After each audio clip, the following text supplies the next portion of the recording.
Tous rassemblés pour une même cause, améliorer le quotidien des enfants autistes. Ce matin, plusieurs classeurs de communication par échange d'images sont remis durant cette cérémonie.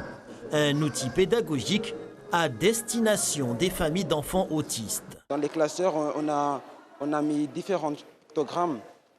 Il y a des je veux, exemple, ou aide la nourriture.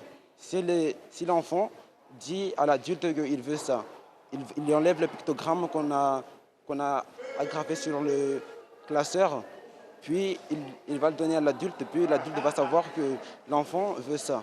L'idée, la sensibilisation, ça part déjà d'une sensibilisation sur l'autisme, donc leur permettre de comprendre ce qu'est l'autisme, les caractéristiques des personnes atteintes de cette maladie, de cet handicap, et ensuite, après, de pouvoir concevoir un projet et de le mettre en œuvre ensuite dans la pratique.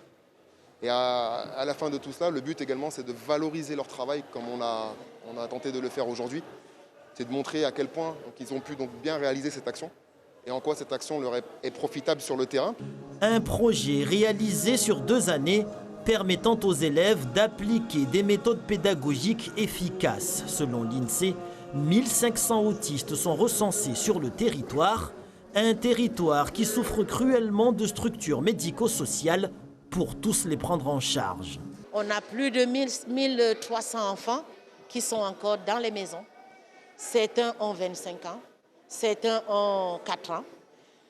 Aujourd'hui, nous les accompagnons vers le diagnostic avec l'aide de l'ARS.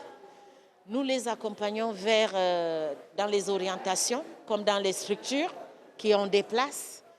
Et nous essayons d'accompagner les familles dans la prise en charge de leurs enfants. Une formation des familles devenue indispensable pour que les enfants autistes puissent être accompagnés au quotidien avec la meilleure des intentions.